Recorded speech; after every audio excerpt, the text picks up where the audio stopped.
Salut, bienvenue à la 10e partie. Dans la partie précédente, nous parlions d'espèces bizarres, de corail, de coquillages et de poissons. Tout au long de cette évolution, nos ancêtres ont développé leur système sanguin, leur système nerveux, leur cerveau primitif, leur ossature et tout le reste de leur anatomie jusqu'aux tétrapodes. Puis, nous avons vu que les tétrapodes, munis de 4 membres à 5 doigts, se sont imposés sur les berges du Dévonien. Il ne s'agit pas d'une même espèce partout, bien sûr, car il faut sans doute remonter à l'origine des tétrapodes pour retrouver leur ancêtre commun. Mais ils sont tous très proches cousins. Passons maintenant au Carbonifère, qui dure de 354 à 295 millions d'années. Le Carbonifère doit son nom aux énormes quantités de charbon qui se sont formées pendant cette période. Pendant des millions d'années, les arbres du Carbonifère forment d'immenses forêts et leurs vestiges vont s'accumuler pour former une multitude de bassins houillés. Toute cette végétation, bien entendu, fait grimper le taux d'oxygène dans l'atmosphère et comme le feu brûle plus intensément dans l'oxygène, il faut croire que les feux de forêt de l'époque, causés par la foudre, devaient être très intenses. Des forêts entières devaient s'enflammer comme des feux de paille. Le lent regroupement des continents amorcé à la fin du Dévonien continue à former le futur immense continent unique du Permien. Au Carbonifère, les deux masses continentales dominantes sont appelées Gondwana et Laurasie. Les temnospondyles, qui ressemblent à un mélange de salamandre et de crocodile, apparaissent vers 340 millions d'années et seront très diversifiés, mais ils ne sont pas encore affranchis de l'eau. Au début du Carbonifère, les vertébrés terrestres doivent encore retourner dans l'eau pour pondre leurs œufs, et les petits passent les premiers stades de leur croissance dans l'eau. Un peu plus tard, pendant le Carbonifère, les œufs de certains amphibiens pourront enfin résister hors de l'eau. Ce seront donc les premiers œufs amniotiques. Le premier œuf amniotique apparaît longtemps avant la poule. Voici donc un vieux mystère enfin résolu. La complexité de la structure s'explique par une longue évolution qui a ses antécédents dans la mer. Mais avant de pouvoir sortir de l'eau, la membrane, donc l'enveloppe externe, dut se développer pour protéger le contenu contre la déshydratation. C'est le rôle de la coquille qui laisse à peine entrer un peu d'air. Avec le premier œuf affranchi de l'eau est né le premier reptile. Les premiers insectes volants apparaissent pendant le Carbonifère. Les ailes sont un peu rigides au début, comme par exemple chez les premières libellules vers 350 millions d'années. Mais déjà, le simple fait de voler permet un plus grand champ d'action pour se nourrir et pour trouver un membre du sexe opposé. Difficile de dire si telle espèce de planeur mène vers une espèce qui vole vraiment, mais il semble que la structure flexible des ailes ait pris du temps avant d'apparaître. Et pendant ce temps, plusieurs autres insectes profitent de l'abondance d'oxygène et atteignent des tailles qui rappellent les scorpions géants de la fin de l'Ordovicien. Bientôt, il y aura des insectes volants qui atteindront 75 cm de largeur d'un bout à l'autre des ailes, et des mille-pattes de 2 mètres de long. Puisque l'efficacité du poison est souvent proportionnelle à la taille, si ces mille-pattes avaient déjà du poison, ils devaient être très dangereux. Le Carbonifère, rappelons-le, doit son nom à l'incroyable quantité de charbon qui s'est formée à cette époque. Pendant plus de 50 millions d'années, l'accumulation des arbres morts et décomposés un peu partout a fini par former des vastes bassins houillés souterrains. Ces bassins ont fermenté depuis cette époque avant de fournir la majorité du charbon et du pétrole que nous brûlons allègrement aujourd'hui. Parmi les plantes, les lépidodendrons et les fougères à graines deviennent de plus en plus abondants. Et les nouvelles graines s'adaptent pour mieux survivre au froid, à la sécheresse et ainsi de suite. Le pollen, lui, est resté léger et petit, pouvant ainsi se faire emporter par le vent sur de grandes distances et permettre des croisements entre des plantes lointaines. Reconstituer la flore de ces époques est pratiquement impossible parce que le tronc ne tombe pas à la même place que les feuilles et le pollen peut être encore plus loin. Ces pièces détachées sont difficiles à rapiécer, donc il est immanquable que nous ayons plusieurs noms qui décrivent la même espèce. Conséquemment, il est encore préférable de parler des groupes dans leur ensemble. Il y a des lycopodes géants sans graines qui ressemblent aux palmiers d'aujourd'hui, ou encore des arbres fougères qui atteignent jusqu'à 35 mètres de hauteur. Une herbe des régions montagneuses, en climat plutôt froid, qui vit encore aujourd'hui, serait peut-être le dernier survivant du groupe des lycopodes. Dans l'eau, c'est le chant du cygne des malheureux brachiopodes qui avait tant de succès jusqu'ici. Ces créatures qui ressemblent à des huîtres se seront multipliées et diversifiées, vivant parfois en solitaire, parfois en formant de vastes colonies. Elles se sont nourries en filtrant les courants marins et certains spécimens ont même atteint des tailles impressionnantes. Il y avait aussi beaucoup de diversité chez les escargots et les crinoïdes, qu'on appelle parfois des forêts marines. Mais attention, ce ne sont pas des plantes. Partout dans les océans, les vrais requins parcourent les mers du Carbonifère et ils éliminent peu à peu la compétition. Leur nez aérodynamique est très sensible aux vibrations et leurs narines peuvent détecter du sang à plusieurs kilomètres de la source. Au cours du Carbonifère, le niveau d'eau semble monter et certaines forêts se font inonder, créant ainsi des régions marécageuses. Pendant ce temps, les continents continuent de s'agglomérer tout en réduisant l'espace pour les espèces vivant au bord de l'eau, ce qui n'empêche nullement les reptiles, qui pondent maintenant des œufs, de se répandre et se multiplier à l'intérieur des masses continentales. Les amniotes sont le groupe de pré-reptiles au sang froid qui développent l'œuf amniotique. Ils se sont répandus et diversifiés tout le long du Carbonifère. Ils marchaient mieux à quatre pattes que leurs ancêtres amphibiens et ont développé leur ouïe par deux petites ouvertures dans la région supérieure des joues. Vers la fin du Carbonifère, on peut les classer en trois grands groupes, les anapsides, les euryapsides et les diapsides. Les premiers à apparaître sont probablement les anapsides, car ils n'ont pas d'ouverture crânienne pour les oreilles. Ce sont les ancêtres des tortues, qui n'avaient pas encore de carapace et sont beaucoup plus diversifiés à cette époque qu'aujourd'hui. Les euryapsides n'ont qu'une seule ouverture pour les oreilles, donc un peu plus haute que les ouvertures des synapsides que nous allons décrire bientôt. Donc les euryapsides sont à l'origine des ichthyosaures et des plésiosaures, donc des espèces marines abondantes à cette époque. Mais les derniers représentants des euryapsides vont s'éteindre en même temps que les dinosaures sans laisser de descendance. Le troisième groupe, les diapsides, ont deux ouvertures pour les oreilles, et ce sont les ancêtres des lézards, des serpents, des crocodiles et des oiseaux. Cette lignée de reptiles restera dans l'ombre des synapsides pour le reste du Carbonifère et tout au long du Permien. Le groupe de tétrapodes qui nous concerne particulièrement à la fin du Carbonifère est le groupe des synapsides. Ils se seraient détachés de la lignée des autres quadrupèdes un peu avant l'apparition des premiers amniotes, et ils auraient évolué longtemps en parallèle des reptiles. Les premiers vrais synapsides apparaissent un peu plus tard au Permien. Ils sont parfois appelés reptiles mammaliens. Pour le moment, même s'ils ont déjà le sang chaud, ce qui leur permettra de dominer lors du refroidissement de la fin du Carbonifère. Donc pour le moment, ils ressemblent plus à des reptiles qu'à des mammifères. Ils vont dominer la Terre hors de l'eau avant les dinosaures, et leurs descendants vont évoluer très discrètement pendant le règne des dinosaures avant d'engendrer les premiers vrais mammifères. Passons maintenant au Permien, qui dure de 295 à 245 millions d'années. La baisse de température pendant la transition Carbonifère-Permien est sans doute le plus important refroidissement de la Terre depuis l'Ordovicien. Est-ce possible que ce climat plus froid ait engendré des créatures capables de contrôler la température de leur corps? C'est très probable. Les reptiles mammaliens, les synapsides, apparus à la fin du Carbonifère, avaient déjà le sang chaud, c'est-à-dire que leur corps produit de la chaleur, donc de l'énergie, leur permettant de rester plus actifs quand il fait froid, donc l'hiver et la nuit. En revanche, leur métabolisme leur impose de manger beaucoup. Quand il fait chaud, les animaux au sang chaud sont désavantagés puisque leur corps génère de la chaleur inutilement. Les animaux au sang froid, eux, dépendent d'une source de chaleur comme la température ambiante ou comme les rayons du soleil pour augmenter la température de leur corps, ce qui implique qu'ils sont plus lents et léthargiques quand il fait froid. Par contre, leur métabolisme leur permet de manger moins souvent. Il n'y a pas que le climat qui change au Permien.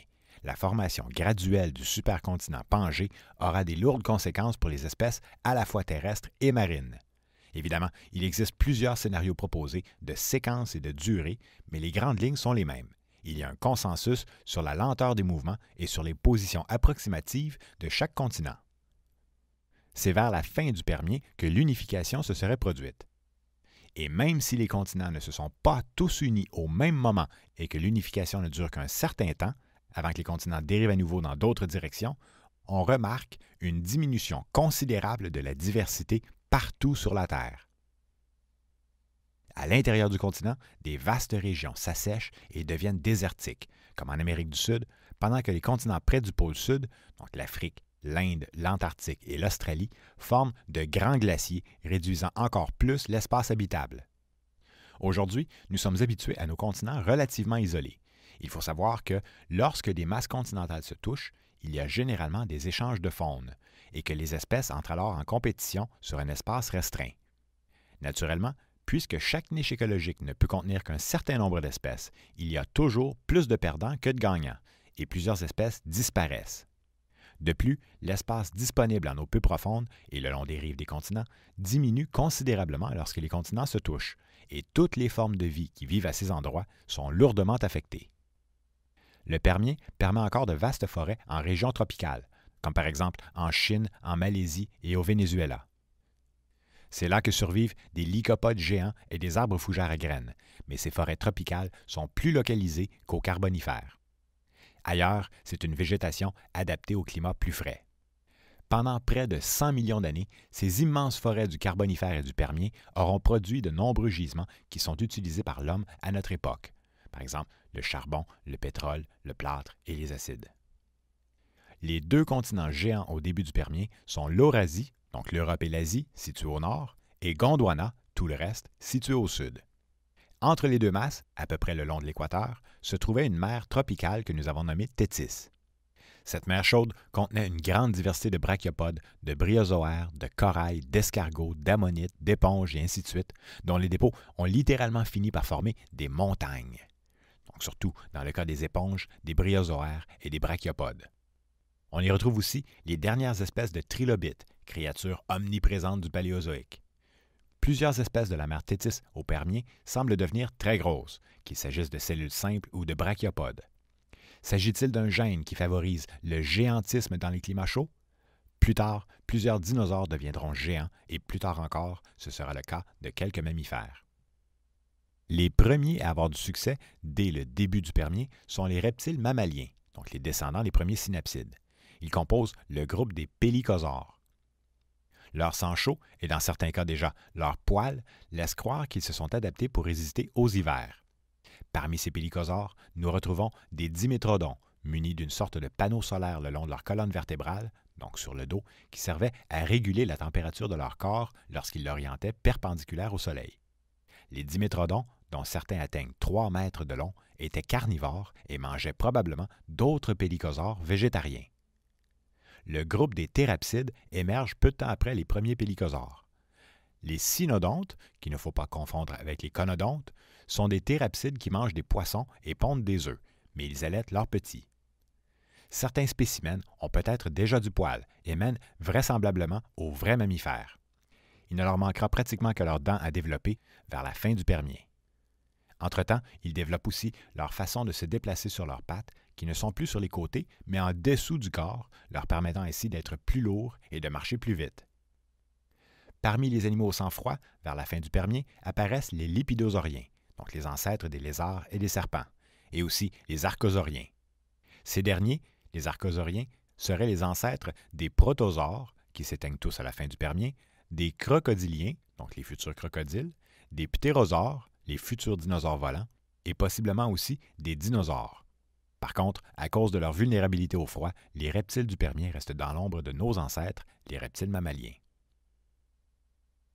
Une chronologie divisée par période géologique a l'avantage de respecter quand même certains événements importants dans l'évolution de la vie sur Terre, parce que les transitions sont souvent dues à des changements importants sur la Terre.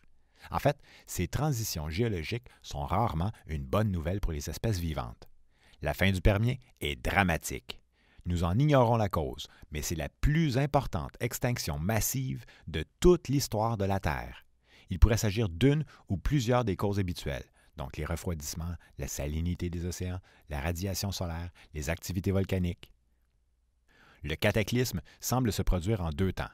D'abord, par un déclin de certaines espèces, suivi ensuite d'un phénomène planétaire.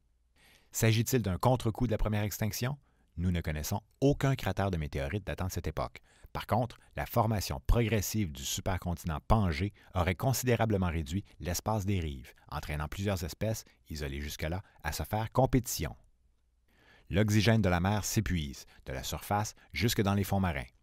Parmi les espèces vivant sur les rives, 80% des espèces disparaissent. Seules celles pouvant vivre avec peu d'oxygène survivent. En région tropicale, presque toute la faune de la mer Thétis est affectée. Sur la terre ferme, les reptiles mammaliens frôlent l'extinction.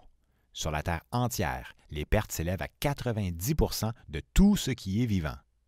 96% des espèces marines disparaissent. Environ 60% des familles sont rayées de l'évolution. Rappelons-nous que les familles englobent de nombreux genres qui regroupent chacun plusieurs espèces. 2 ou 3 espèces survivent là où il y en avait des centaines, et pendant un certain temps, les océans seront pratiquement vides. Les derniers trilobites, la plupart des crinoïdes et la plupart des graptolites et des échinodermes s'éteignent subitement.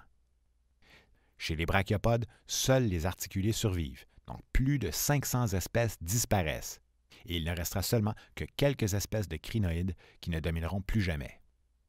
Presque toutes les formes de corail, si diversifiées et omniprésentes depuis l'Ordovicien, disparaissent une fois pour toutes. En fait, le corail qui émerge après la catastrophe n'a pas la même symétrie, c'est-à-dire que leur squelette est construit différemment, impliquant sans doute que le corail d'après n'est pas descendant du corail d'avant. Celui-là se serait alors entièrement éteint. D'un autre côté, l'extinction semble sélective en épargnant largement certains groupes. La plupart des espèces de reptiles disparaissent. Par contre, leurs groupes principaux s'en sortent et vont profiter du vide laissé par les reptiles mammaliens qui ne domineront plus. L'ère géologique qui se termine ici s'appelait autrefois l'ère primaire.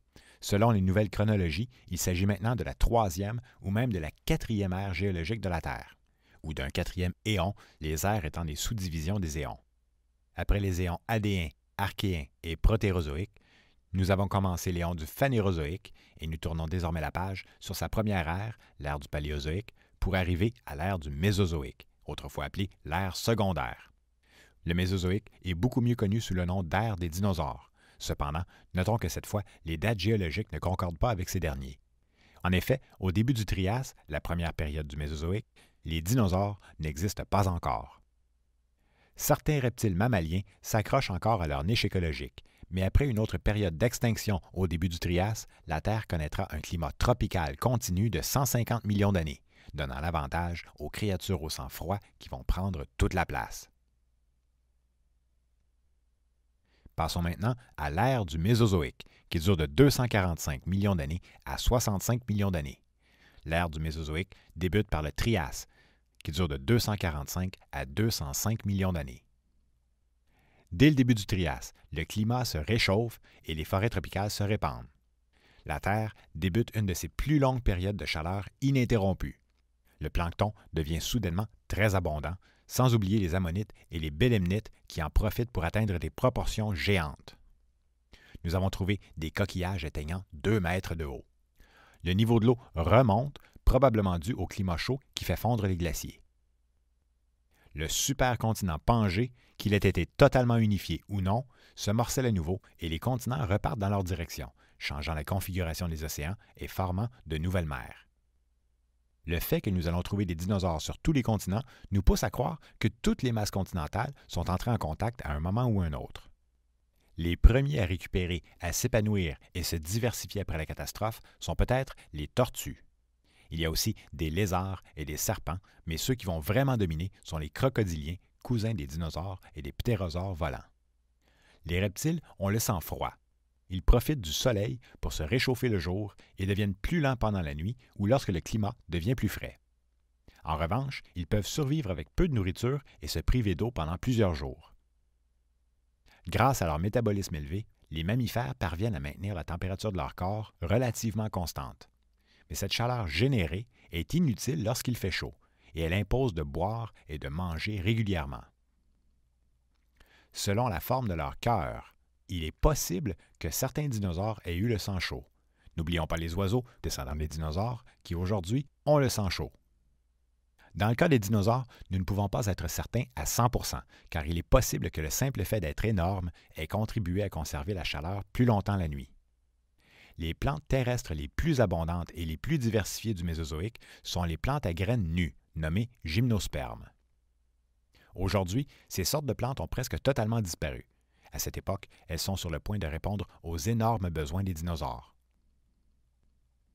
Une catastrophe dont nous ignorons l'origine semble se produire vers la moitié du Trias. Donc à cette époque, la diversité diminue, favorisant peut-être l'apparition éventuelle des dinosaures en faisant disparaître leurs compétiteurs.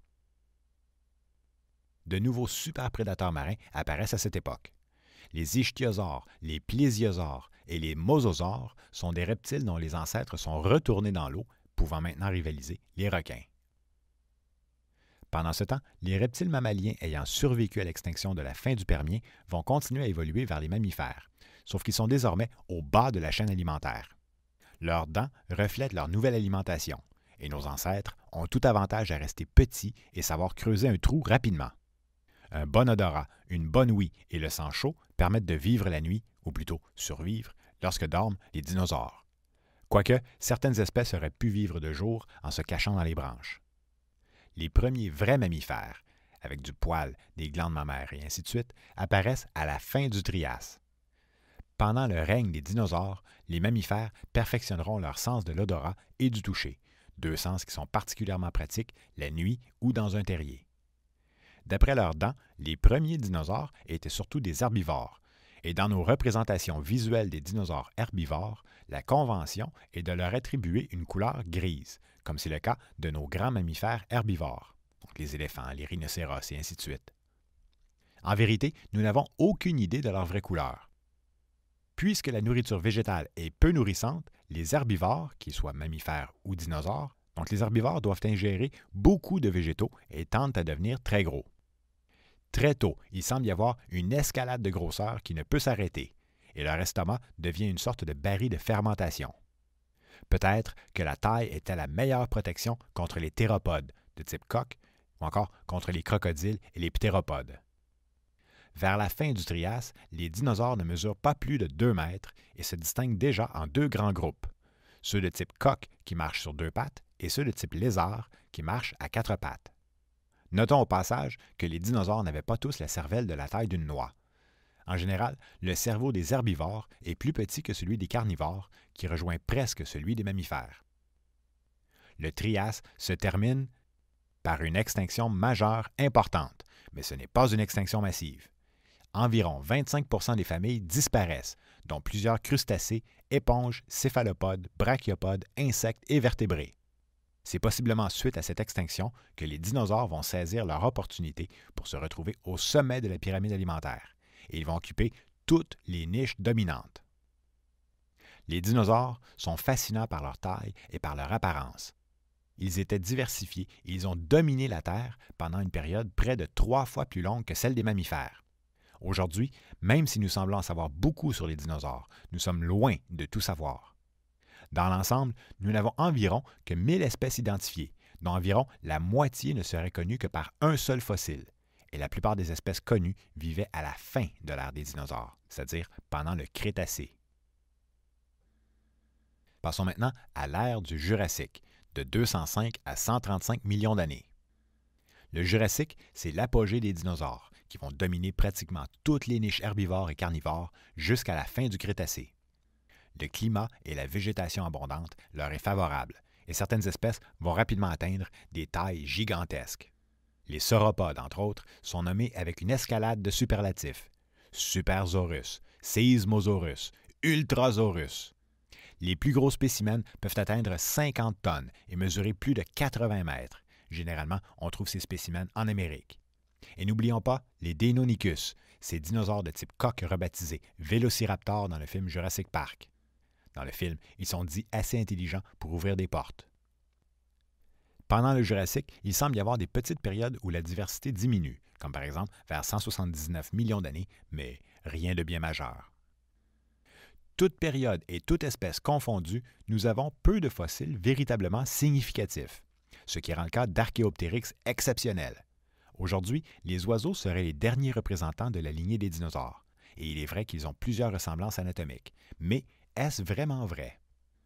Trouver un fossile intermédiaire entre un oiseau et un dinosaure, donc un dinosaure à plumes, est un événement inespéré. Les proches cousins des oiseaux seraient probablement les oviraptors.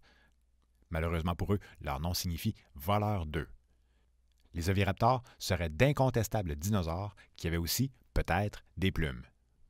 Selon certains spécialistes, les plumes auraient pu apparaître d'abord pour couver les œufs. Une autre particularité intéressante des oiseaux est leur propension à chanter pour attirer un membre du sexe opposé, ou encore pour démarquer leur territoire, ou pour repousser un ennemi. Selon leur anatomie, les Archaeopteryx étaient probablement carnivores. Pendant le Jurassique, il y avait d'autres animaux volants, les ptérosaures, avec une aile membrane le long d'un quatrième doigt géant. Les autres doigts sont minuscules. Ils ressemblent plus à des chauves-souris qu'à des oiseaux, mais ce sont des cousins des dinosaures et certaines espèces ont pu atteindre 15 mètres d'un bout à l'autre des ailes, ce qui est plus large que certains petits avions. Afin de pouvoir rester légers, ils ont développé une ossature creuse, mais elle est quand même solide. Nos ancêtres, à cette époque, ne sont clairement pas des dinosaures. Ce sont des petits mammifères cachés un peu partout, survivant du mieux qu'ils peuvent, et leur évolution est mal connue parce que leurs fossiles sont peu nombreux. Les monotrèmes forment un des 3 grands groupes de mammifères. Aujourd'hui, il ne reste pratiquement que les ornithorynques qui pondent des œufs et allaitent leurs petits, mais à cette époque lointaine, ce groupe de mammifères était très répandu et très diversifié. Puisqu'ils pondent des œufs, nous les considérons comme la forme la plus ancienne des mammifères, dont les premiers seraient apparus au cours du Jurassique. C'est possiblement aussi pendant le Jurassique qu'apparaissent les terriens, qui vont engendrer les marsupiaux, comme par exemple les kangourous actuels. Aujourd'hui, la plupart des mammifères sont des mammifères placentaires, mais ce dernier groupe n'apparaît pas avant le Crétacé.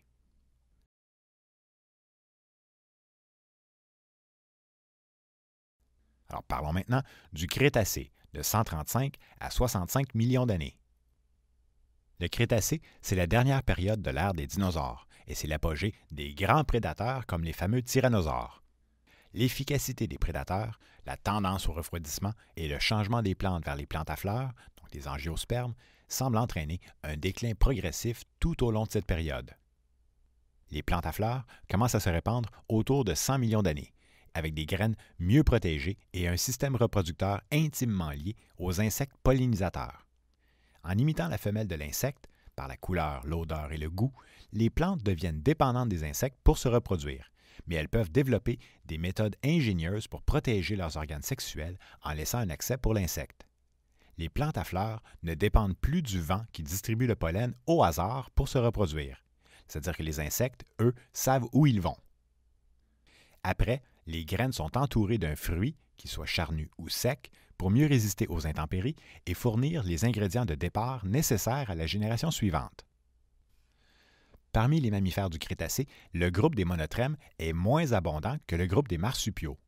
Ces derniers ne pondent plus d'œufs, mais les bébés doivent terminer leur grossesse dans une sorte de poche ventrale, comme les bébés des kangourous actuels. Les marsupiaux seront abondants en Amérique du Sud, en Australie et Nouvelle-Guinée et en Asie, et aussi peut-être en Antarctique. Puis, au cours du Crétacé, apparaissent les premiers mammifères placentaires qui connaissent, probablement, des débuts modestes en Amérique du Nord. Les mammifères du Crétacé s'épanouissent, mais ce sont surtout les insectivores qui profitent de la nouvelle variété d'insectes, quoiqu'ils restent tous de petite taille. Avant la fin du Crétacé, l'ordre des mammifères placentaires, Condylarthra, apparaît et engendrera éventuellement 5 grandes branches. Alors, la première branche comprend, entre autres, les chevaux, les rhinocéros et les tapirs. La deuxième branche, les cochons. La troisième branche, les hippopotames. La quatrième branche, les baleines, les marsouins et les dauphins. Et la cinquième branche, les bisons, les cerfs et les antilopes.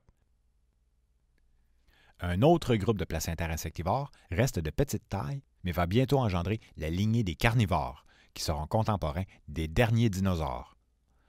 Une des espèces de cette époque, nommée Purgatorius, pèse une vingtaine de grammes et pourrait mener aux futurs primates.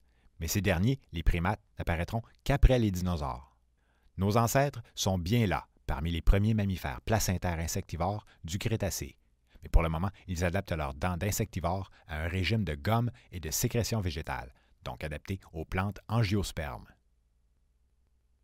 Ces insectivores vont engendrer les groupes suivants. Alors, au Crétacé, il y a les carnivores, qui comprennent les chiens, les chats, les ours et les phoques. Puis à la période suivante apparaîtront les taupidés, donc les taupes. Puis les rongeurs, qui comprennent les souris, les hamsters, les castors et les écureuils. Un autre groupe, les lagomorphes, comprennent les lapins et les lièvres. Puis il y a les chiroptères, donc les chauves-souris. Et finalement, le groupe des euprimates, qui contiennent les préprimates et autres plésiadapiformes. Progressivement au Crétacé, les dinosaures sont de moins en moins diversifiés, Puis, vers 70 millions d'années, le climat devient plus frais et on constate une nette diminution de leur diversité. S'agit-il d'une conséquence du changement climatique? Ou encore des énormes prédateurs comme les tyrannosaures? Ou encore, s'agit-il d'un autre facteur qui n'a pas laissé de traces, comme par exemple un virus ou une difficulté à digérer les plantes à fleurs? D'une manière ou d'une autre, les dinosaures sont en déclin lorsque commence une série d'événements catastrophiques. Après le refroidissement, il semble y avoir une activité volcanique majeure dans les steppes du Deccan, en Inde, qui à une certaine époque était encore rattachée à l'Antarctique. Vers 66 millions d'années, pendant environ 700 000 ans, environ 2 millions de mètres cubes de lave sont expulsés des volcans. La poussière devait cacher le soleil, sans oublier le gaz carbonique et la pluie acide qui polluent l'environnement partout sur la Terre. La couche d'iridium datant de cette période pourrait provenir de l'éruption volcanique, comme c'est souvent le cas, mais ici, l'activité volcanique n'est pas la seule explication pour la couche d'iridium. Vers 65 millions d'années, la théorie généralement acceptée et de loin la plus répandue est celle d'une énorme météorite de 12 km de diamètre venue percuter la Terre dans le golfe du Mexique, près de Chicxulub. L'impact aurait créé un énorme cratère de 180 km de diamètre et de 10 km de profondeur. En plus de l'iridium, il y a du quartz comprimé par un impact à haute pression qu'on retrouve généralement sur les sites de météorites. Dans les roches, la catastrophe apparaît comme une frontière de 1 cm d'épaisseur, sous laquelle on retrouve des dinosaures, mais au-dessus de laquelle on ne retrouve plus aucun dinosaure. La minceur de la couche implique un changement rapide. Et même s'il ne s'agit pas de la pire extinction de l'histoire de la Terre, c'est exactement l'idée qu'on se fait d'une extinction en bonne et due forme. La disparition de moules et de crevettes, même par centaines d'espèces, semble anodine comparée à l'éradication de toute une faune de titans. Même la végétation d'avant la catastrophe, pourtant très diversifiée, disparaît subitement. Sans végétation, les animaux ne peuvent survivre longtemps. Aussitôt après, commence un intermède que les spécialistes appellent pic de fougères. Les fougères sont très résistantes et sont parmi les premières à recommencer à pousser après une éruption volcanique. Pendant quelques décennies, le paysage de désolation devait rappeler le Dévonien, donc avant que les plantes ne sortent de l'eau. Progressivement, ce sont les plantes à fleurs, les angiospermes, qui prennent toute la place, et les abondantes gymnospermes de l'époque des dinosaures sont reléguées au second plan. Plusieurs espèces marines sont affectées par la catastrophe, et chez les mammifères, on peut remarquer une régression dramatique chez les monotrèmes, les marsupiaux et les placentaires.